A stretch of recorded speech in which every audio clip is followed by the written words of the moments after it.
Rusia anexó comités olímpicos regionales dentro de Ucrania, realmente hubiera sido menos preocupante que un país invade a un país vecino si se hubiera esperado otros 4 días. Queremos atletas que están como en contra de la postura de la guerra. Sí es impresionante que hoy en día van a ir 206 delegaciones. Y una de las 206 delegaciones de atletas que van a estar en París, por ejemplo, son atletas refugiados. La tregua olímpica es un concepto que trata de capturar el idealismo del deporte, ¿no? La idea de que el deporte y sobre todo los Juegos Olímpicos están muy conectados a la idea de movimientos de paz. Cuando se jugaban las Olimpiadas en Olimpia, en Grecia, cuando esos estados estaban en estado de guerra perpetua, casi casi. Y la idea de la tregua olímpica era que se permitiera este festival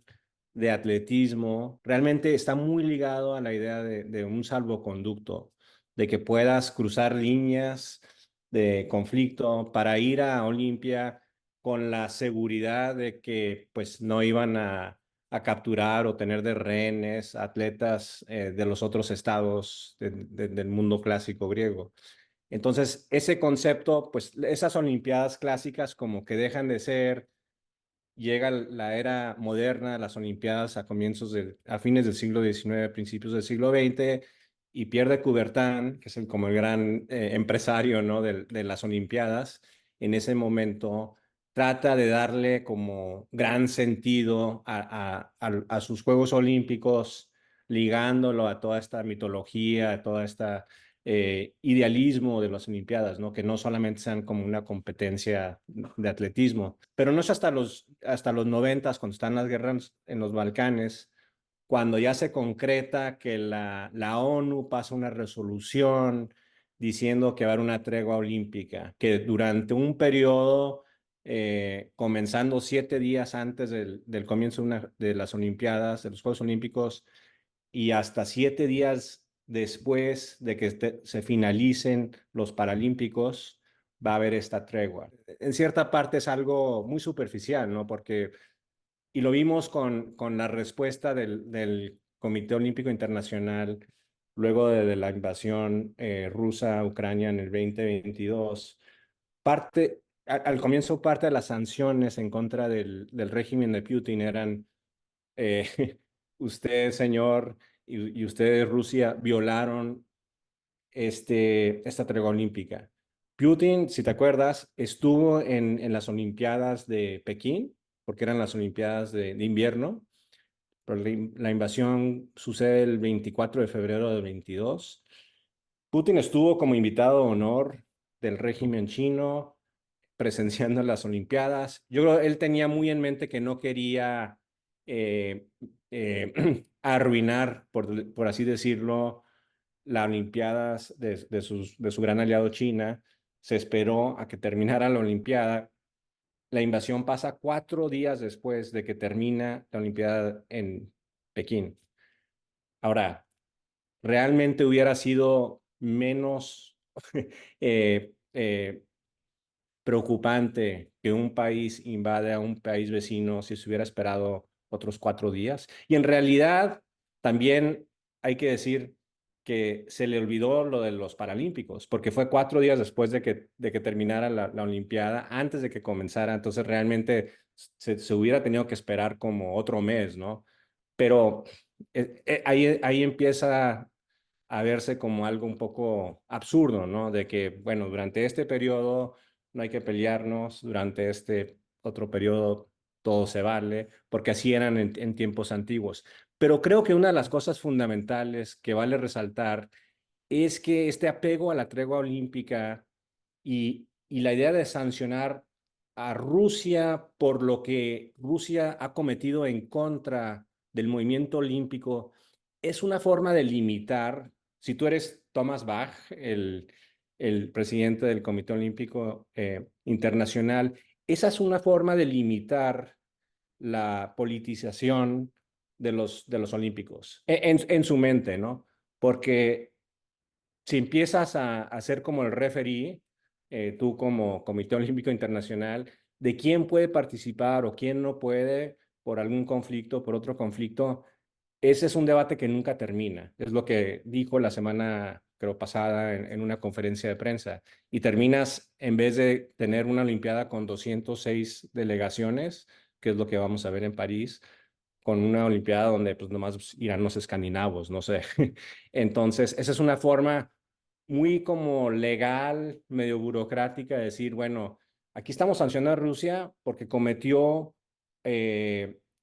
crímenes o se comportó mal ante el movimiento olímpico. No estamos juzgando, o sea, un conflicto, los méritos del conflicto, nosotros mantenemos la neutralidad, pero esa es una postura, pues, no muy, poco satisfactoria. Tengo cierta empatía por la situación en la que se encuentra Tomás Bach o, digamos, el liderazgo de la FIFA, ¿no? En tener que hacer estas decisiones de quién merece participar en el deporte internacional y quién no. Y ese es como un debate que nunca termina. Si lo ves como un privilegio o un derecho, la participación. Yo doy clases acá en Arizona State University de geopolítica del deporte y es algo que platicamos mucho con nuestros estudiantes, ¿no? Porque nuestros estudiantes pues, son jóvenes, tienen grandes ideales y quieren que el deporte sea algo muy puro. eh, Están muy motivados y comprometidos con la idea de pues, un régimen de derechos humanos, etcétera. Y a la vez quieren algo que sea muy inclusivo, muy democrático, no como antes, o sea, cuando empieza Pierre de Coubertin con las Olimpiadas modernas, pues era un proyecto muy europeo, muy casi neocolonial, ¿no?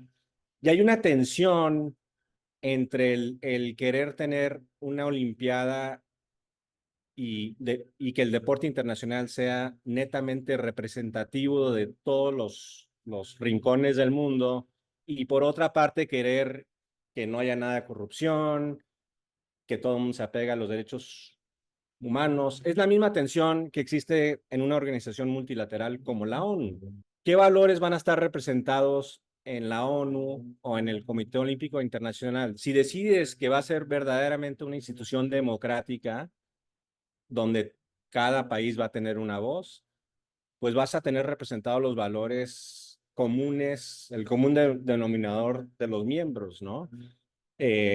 Porque la otra opción sería tener pues como un consejo de seguridad como quizás lo tengan en la ONU, ahí sí un poco para balancear la Asamblea General, donde puedes tener ciertos países que tengan más peso. Pero fuera de eso, siempre hay esa tensión. Regresando al tema de Rusia y cómo lo comparamos con otros conflictos, hay el antecedente de que Rusia ya había violado como todas estas políticas del uso de las drogas, el doping. Entonces ya tenían tarjeta amarilla por eso. Luego viene lo de la tregua olímpica y después de la invasión en el 2023, una de las cosas que más, o sea, de las cosas más serias que cometió Putin desde el punto de vista del Comité Olímpico fue que Rusia anexó comités olímpicos regionales dentro de Ucrania en las áreas que habían ocupado. Y ese es también como más recientemente han sido los fundamentos para las sanciones más recientes en contra de Rusia. Entonces volvemos a que el razonamiento legal no es, oye, invadiste a un país vecino, soberano, sino que violaste nuestra Carta Olímpica porque eh, agarraste los comités olímpicos en Donetsk y otras regiones de Ucrania. Entonces, el otro día, por ejemplo, cuando se le preguntó a Tomás Bach sobre el caso de Israel y Gaza, dijo, aquí hay dos comités olímpicos que están compitiendo completamente libremente, se llevan muy bien, etcétera. O sea, como aquí dentro del movimiento olímpico no hay conflicto, que también es un poco como estar en tu burbuja. Pero también entiendo que él no quiere como meterse ahí a resolver, o sea, podemos debatir por mucho tiempo los paralelos, las diferencias, o sea, hubo un ataque el 7 de octubre en contra de Israel, esta es una respuesta.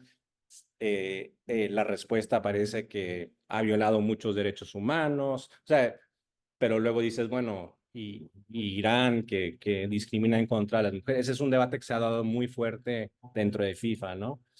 Sobre todo. Entonces, creo que para crear un precedente que no sea precedente, Thomas Bach se ha basado en como el comportamiento de Rusia dentro del ámbito legal de funcionamiento del Comité Olímpico, que a fin de cuentas, pues, o sea, suena muy, muy burocrático y un poco absurdo y superficial.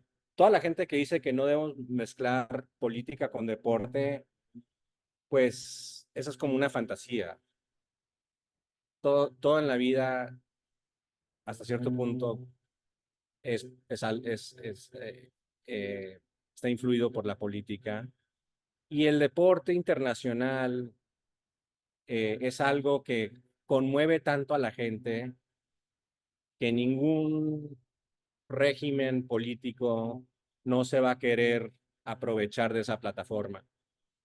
Así como las marcas de cerveza y de automóviles quieren asociarse con el deporte, pues no hay líder político que no se quiera asociar con el deporte por la misma razón, por lo que nos apasiona, por la emotividad, el orgullo, la pasión. O sea, es el interés comercial en asociarse con el deporte no es tan diferente al interés eh, político. Entonces, llama mucho la atención, por ejemplo, que Rusia se haya ganado la tarjeta roja en el deporte internacional. O sea, en FIFA ha sido una exclusión total. El Comité Olímpico trató de tener como una apertura para que llegaran ciertos atletas de Rusia, si vienen como atletas neutrales y bajo condiciones que pues Rusia dijo esto es un insulto, no podemos, pero a la vez pues, Ucrania y otros países dijeron cómo les estás abriendo la puerta y van a llegar muy, muy, muy, muy pocos porque son realmente el comité dijo queremos atletas que están como en contra de la postura de la guerra y pues es muy difícil. Y Putin es como el mejor, de los mejores ejemplares del deseo de regímenes políticos, sobre todo autoritarios, dictaduras, de querer aprovecharse del deporte. Y ese ha sido un constante en la historia de las Olimpiadas, ¿no? O sea, tenemos el caso famoso y penoso de la Olimpiada de Berlín en el 36. No se le otorgó esa Olimpiada al Tercer Reich, es algo que la gente a veces se le olvida, porque se decidió que la Olimpiada iba a ser en Berlín antes de que llegara Hitler, pero sí, o sea, se jugaron esas Olimpiadas. Hubo debates de que si debería de cancelarse, si debería de haber un boicot, y creo que esa es una decisión que a lo mejor en retrospecto obviamente fue una terrible decisión. También tenemos casos como el boicot a las Olimpiadas de Moscú en el 80 de parte de Estados Unidos y muchos de sus aliados. Esa fue un boicot donde creo más de 60 países no asistieron a esa Olimpiada para protestar la invasión soviética de Afganistán. Y la respuesta fue que la Unión Soviética y muchos de sus aliados no vinieron a la Olimpiada del 84 en Los Ángeles. Y creo que esa historia mucha gente la recuerda como este, quizás al presidente Jimmy Carter se le critica mucho, ¿no? De por qué sacrificaste a los atletas que se habían preparado, o sea, ¿qué ganaste con eso? Por otra parte, pues sí, entiendo también que es un poco extraño ir a un país. Esto ya no es solamente el debate sobre el derecho a participar, sino el derecho de ser el anfitrión, ¿no? Y de tener esa asociación, lo que ahora también está muy de moda llamar sports washing, ¿no? Hubo un boicot muy interesante en el 76, que poco no se recuerda tanto, donde muchos países africanos no fueron a la Olimpiada de Montreal en protesta de que iba a Nueva Zelanda. Y dices, bueno, ¿y por qué contra Nueva Zelanda? Y lo que pasa es que la exclusión del deporte internacional en el siglo XX más severo, podríamos decir más exitoso, fue la exclusión de Sudáfrica por muchos años, por la política racista de apartheid que tenían, y fue una de muchas sanciones de tratar de crear un cambio en Sudáfrica.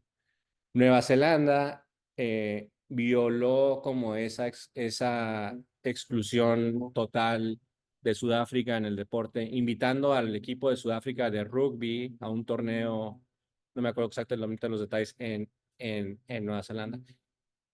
Entonces muchos países fueron al Comité Olímpico Internacional y dijeron, no podemos permitir que Nueva Zelanda vaya a Montreal porque están compitiendo o sea, era como porque estaban facilitando la entrada de Sudáfrica al deporte internacional. El Comité Olímpico dijo como que eso es demasiado indirecto, pero muchos países no fueron. También me acuerdo yo de niño viendo el Mundial en Argentina, plena guerra sucia, después del golpe. Es otro caso donde la FIFA le otorgó el Mundial a Argentina en un momento en que Argentina pues, era un país democrático, hay un golpe, hay plena guerra sucia y el Mundial procede.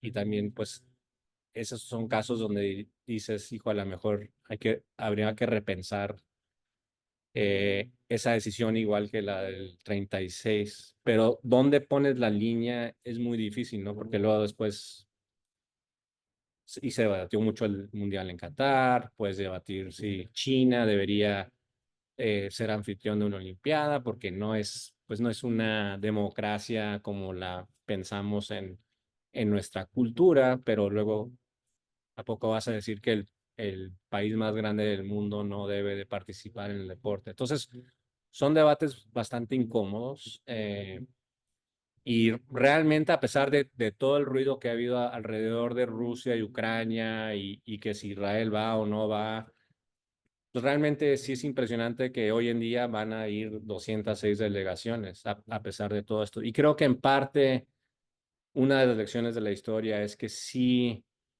si bien no es separar la política del deporte, porque en sí es una decisión política tener esta postura, eh, creo que el bias actual es por la inclusión y por la participación.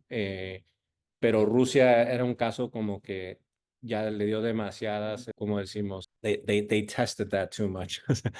Crearon demasiados problemas para el Comité Olímpico y creo que el deporte internacional, los organismos de deporte internacional, porque también FIFA tuvo mucho que ver con la exclusión de Rusia del deporte y, y eso puso mucha presión en las otras federaciones. Creo que había un acuerdo, un consenso de que se podría sancionar a Rusia sin crear precedentes que iban a ser demasiado complicados. O sea, que tanto iban a abrir la puerta a otros casos. Y claro, ahora con lo que está pasando en el Medio Oriente, con Israel, pues mucha gente sí alega que hay una discrepancia, pero creo que en el mundo jurídico en la que los abogados en estos organismos crean sus precedentes, están convencidos de que el caso de Rusia es único, pero eso quizá puede ser una convicción legal y veremos si realmente convence en el ámbito político, ¿no? Porque son dos cosas diferentes.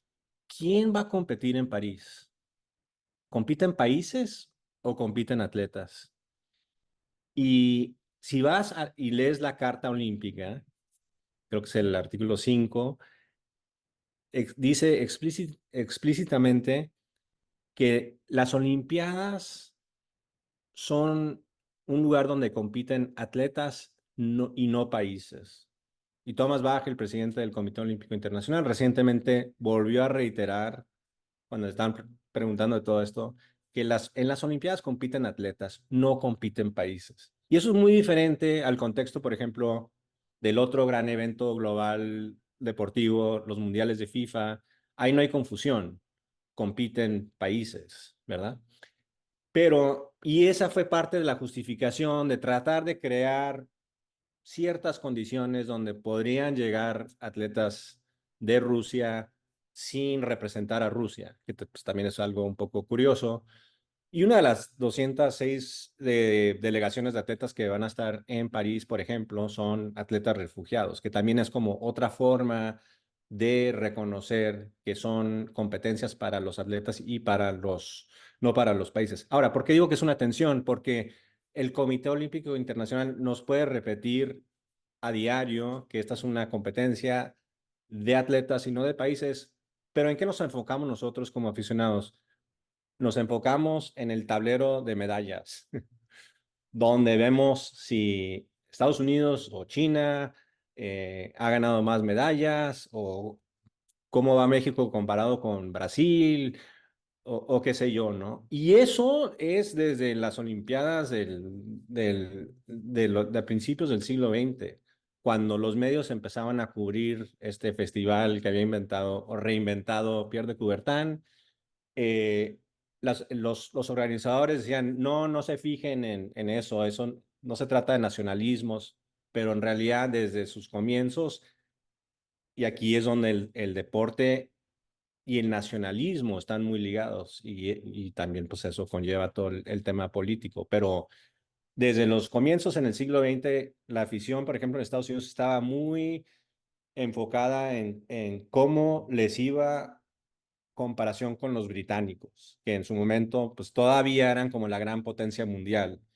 Y una forma de probar tu poderío como potencia era ver pues cómo te iba en el deporte, ¿no? Porque era como eh, una forma de competir sin irte a la guerra, ¿no? Y luego, pues obviamente está el caso de la Guerra Fría, donde las Olimpiadas, y las Olimpiadas, los Juegos Olímpicos se beneficiaron tremendamente de la política en tiempos de la Guerra Fría. Era parte del show, era parte del espectáculo, era parte del interés. Sobre todo piensa en Estados Unidos, donde el deporte más apasionante, los deportes más apasionantes son el béisbol y sobre todo el fútbol americano, que pues, no se compiten a nivel internacional. El béisbol más recientemente, más o menos. Pero la gente se metía a ver las Olimpiadas, no les importaba qué deporte fuera, porque el chiste era que estaban compitiendo en contra del gran rival, ¿no? De la Unión Soviética. Y igual en los regímenes de la Unión Soviética y el bloque comunista, veía al deporte como una forma de evidenciar que su sistema era viable y podía competir con el oeste, ¿no? En los 30, 40, el Stalin y los comunistas pensaban que esto era como una cosa fifí de los burgueses, no utilizaban el término fifí, pero que esto era como una cosa capitalista, no queremos participar. En los 50 cambian de su forma de ver y al contrario se van al otro extremo de aprovechar el deporte como una forma donde sí pueden competir, porque sabían que no podían competir en muchos casos, o sea, proveer a la gente de el mismo estilo de vida, y los bienes del consumidor, pues iba a ser muy difícil. Pero si ganaban más medallas en las Olimpiadas, podían decirle a su población, miren, estamos, y pues hubo muchos abusos al respecto, y hasta la fecha, pues parte de las trampas que hace Putin es como aprendizajes de esos momentos, ¿no? Pero las Olimpiadas, o sea, se volvieron mucho más, tenían mucho más significado y mucho más audiencia a raíz de esas rivalidades. Y ya en la era nuclear, pues no iba a haber una guerra entre Estados Unidos y la Unión Soviética como lo fácilmente hubiera habido previas generaciones, porque pues ya el costo de irte a la guerra era demasiado. Entonces la gente se enfocaba en este otro tipo de conflicto, ¿no? Que si eran partidos de voleibol en la Olimpiada o la gimnasia o qué sé yo. Pero ese tema de quién compite en la Olimpiada es atletas o países, es algo que no se acaba de resolver. Y sí hay que sentir un poco de empatía por los y las atletas, ¿no? Que pues son como piezas en un juego de ajedrez. O sea, hay ese riesgo, ¿no? De que hay una explotación. Eh, Recientemente vi hay un documental muy bueno donde muestran la frustración de los atletas que no pudieron ir a la Olimpiada en Moscú por el boicot, que también se sintieron como piezas en un juego de ajedrez de geopolítica que no tenía nada que ver con el deporte. Imagínate pues, el sentir de los atletas de Palestina o de Israel en París que están tratando de disfrutar de una Olimpiada, eh, luego de prepararse tanto, de competir en el deporte, y, pero están en como la mira donde todo el mundo los ve como participantes en este otro tipo de conflicto, ¿no? Ha de ser muy difícil. Y claro, tenemos también el peso de la historia.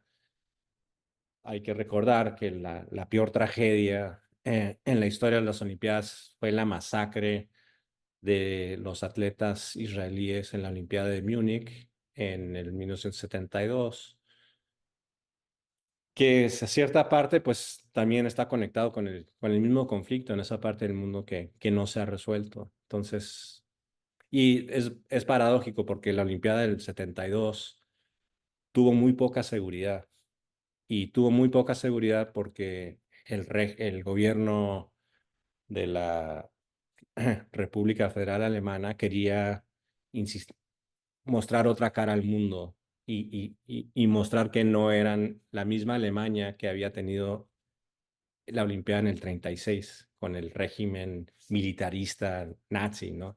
Entonces era una Olimpiada feliz, hasta si ves los colores que utilizaban, era como somos un país pacífico y conscientemente había muy poca seguridad, que pues, fue una tragedia. Entonces siempre está el peso de la historia en cualquier Olimpiada y esta conexión con la política. Yo desde que escuché hace meses, cuando vi los planes de que querían hacer una Olimpiada más abierta que aprovechara la belleza de la ciudad y que no fuera como en un campus separado del resto es una idea genial y es una forma, creo, de tener más sustentabilidad en una Olimpiada porque estás aprovechando lo que ya está ahí, que además es de las ciudades más impresionantes del mundo. Y tristemente, mi reacción fue, híjole, o sea, es una gran idea, estoy muy ansioso por verlo, pero también dije, no quisiera ser el encargado de la seguridad, ¿no? Y me imagino que los expertos de seguridad en esas discusiones estaban como, esperen, quizás no es la gran idea. Y es triste que tenemos que tener eso en mente, porque sí, pues es un reto muy diferente al de tener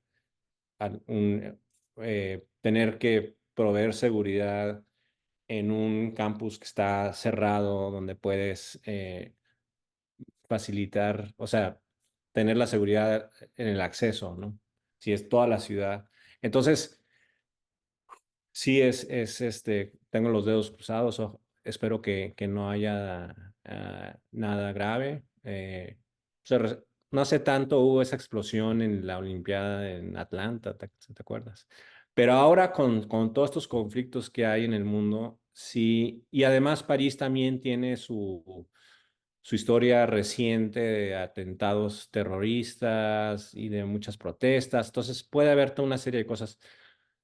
Eh, a la, en cierta forma, a mí lo que me preocupa aún más quizás es la posibilidad de ataques cibernéticos, eh, porque ahí sí creo que el reto quizás es aún mayor en cuanto a la seguridad y la tentación de disrumpir y un evento con la visibilidad que tiene la Olimpiada. Es una gran tentación.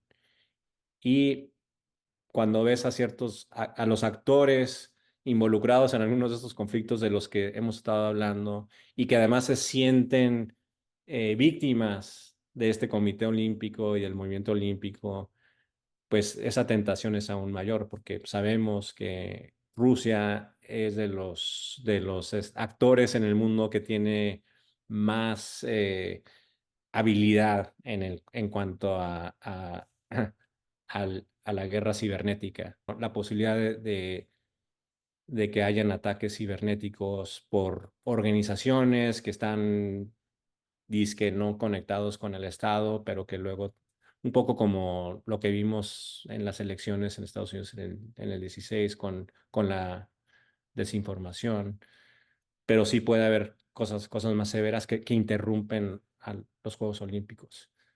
Pero actores que no sean estados como Rusia, que tengan la tentación de hacer un ataque eh, en contra de la Olimpiada también, pues ya me imagino cómo va a estar la seguridad y esperemos que no pase nada y que realmente puedan presumir la gran ciudad de París y que sea una Olimpiada exitosa.